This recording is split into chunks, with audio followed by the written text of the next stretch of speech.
What's up, YouTube? You're here with Josh Bailey. Welcome to my channel, and if you're a returning viewer, welcome back. Look, today we want to talk about how to grow your lower chest. A lot of you guys might be dealing with difficulties of how to build a 3D chest. I want you guys to understand there's 3 parts of the chest that you have to build in order to get that round look from the top to the bottom. So what I'm gonna do is show you 4 exercises that help me build my lower chest. Let's get started. All right, so there's 2 different types of chests that I want you to know about. You have what you call maybe the man boob, all right? Don't take offense to this, but this is a chest that just doesn't have much shape other than the bottom. Looks like you're carrying a lot of fat around the nipples, just the lower part of the chest. Now this can't be really trained. This is fixed with proper nutrition, right? You gotta fix your diet to lose some body fat for that chest to start looking like muscle, okay? But I'm gonna show you how to do that as well. But before we do that, I'm gonna show you how to fix the undeveloped chest. This is a chest that just doesn't look shaped, it's flat. All you gotta do is start exercising that lower part of the chest, and it's gonna become more of a 3D look. So first, let me show you 2 exercises that people think grow the lower chest that really doesn't. Yes, it might hit it a little bit, but if you wanna form it, get blood flow, get contraction, you're gonna have to start doing different type of exercises, which I'm gonna show you after the ones that you're not supposed to do. All right, let me show you a few.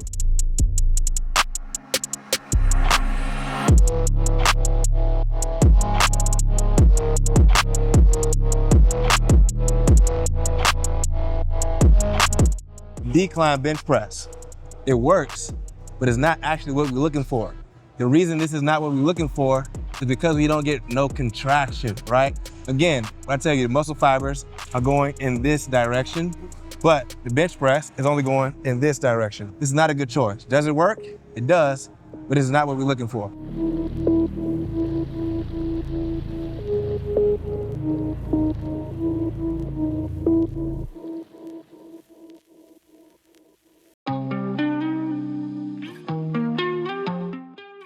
Even these are one of my favorites. Dips with the forward lean.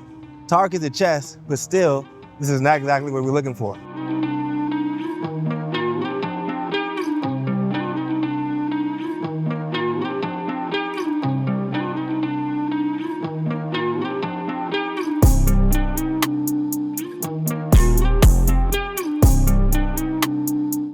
You guys are probably like, Josh, why this and not the bench press, right? Because the decline dumbbell chest press actually leads you to a squeeze position. Remember, the angle is here. So when we do a decline, it comes to here. We're looking for contraction, squeeze, and blood flow. Only way you can get that is if you're following the dimensions or the directions of the muscle fibers. When it comes to the decline chest press, you want to make sure it's at its steepest, right? You don't like steep, that's steep. Bring it up just a little bit to where it feels comfortable. Now, after that, dumbbells, all right? They still gotta be moderate to heavy. You don't want light. The hypertrophy rep range is between 8 and 12. Even 15 is okay, as long as you're training and those numbers are till failure. Now, something medium to heavy, make sure you can bring those elbows down to where it's not putting pressure, too much pressure on your shoulder, but where it's still hard to get back up. All right, head position could be flat, could be just a slightly bit up. You will put some strain on your neck, but at this one, guys, it's all about mind-muscle connection, all right? Bring it to the top, squeeze, let the gravity bring you back down. Control the eccentric, and then just keep repping these out until you get to failure, all right? This is one, it's pretty simple, it's easy. Like I said, it's all about training in the direction of the muscle fiber.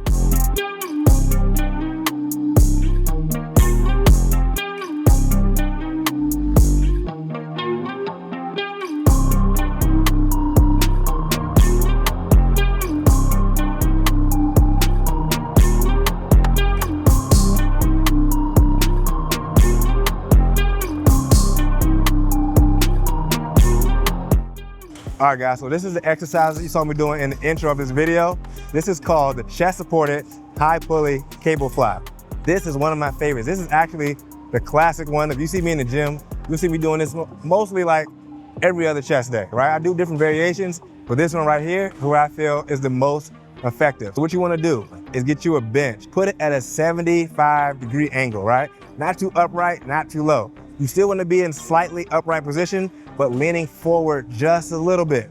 All right, you wanna put the cables at the highest point. Or if you have the cable machines where you kind of adjust the arms, you wanna make sure they're pretty wide.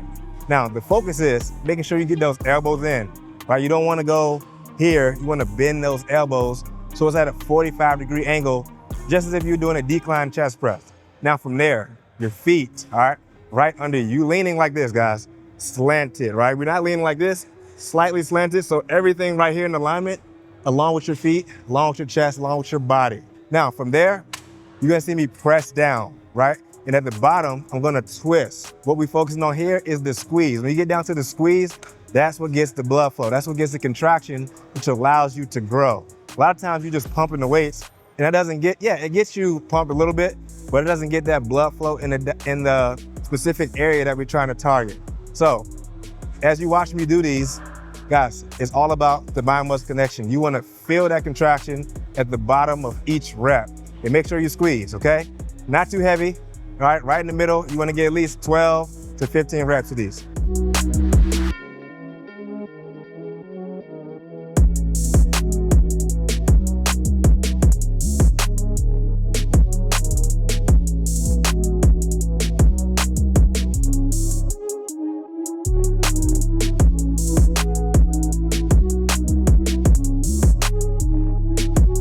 All right, guys, number 2 is the high pulley reverse grip chest press.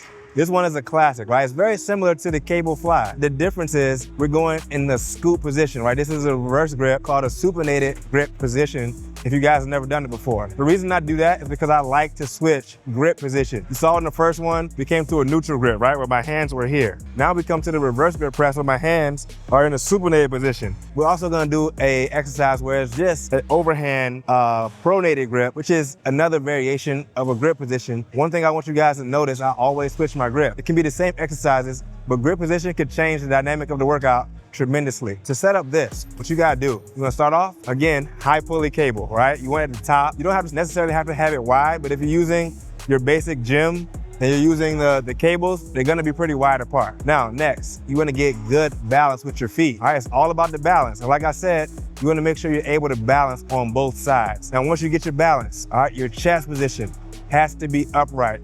You don't wanna lean forward, because when you lean forward, you don't get the activation in your chest as you push down.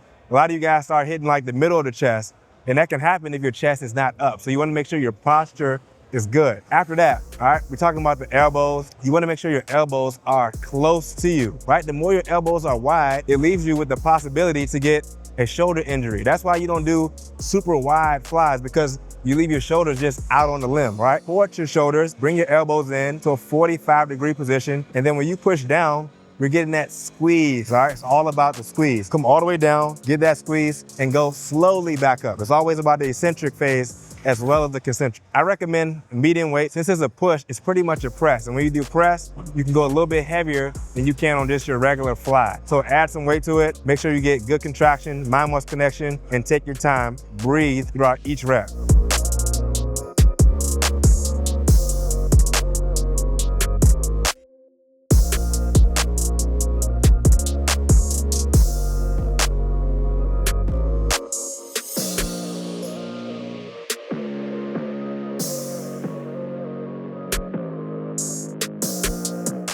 All right, guys, next on the list is the high pulley single arm cable press.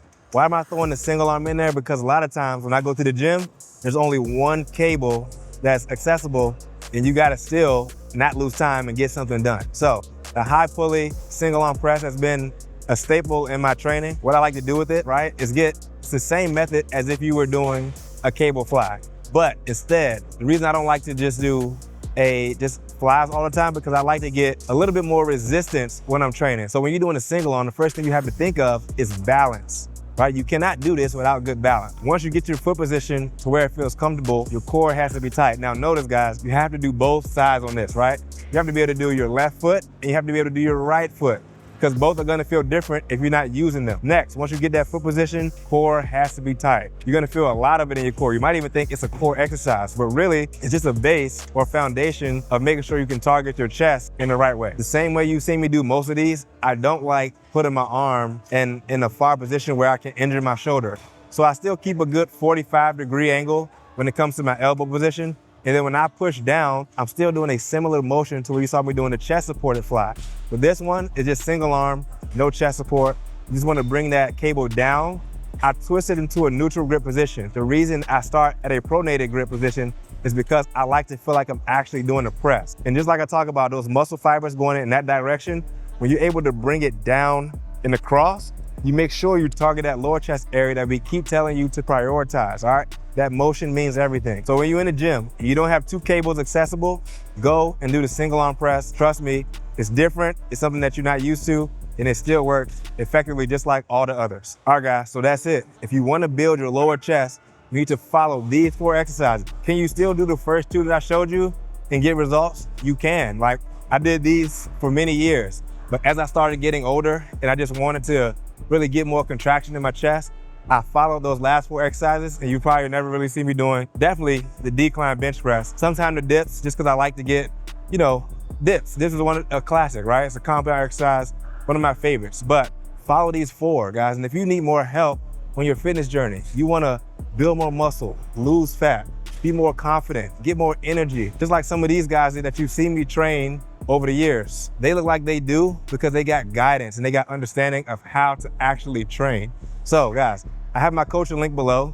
You can fill out the application and I'll reach out to you and get you in the best shape that you never thought you can get in.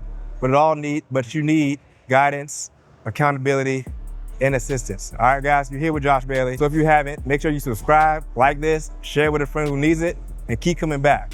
I'll see you on the next one.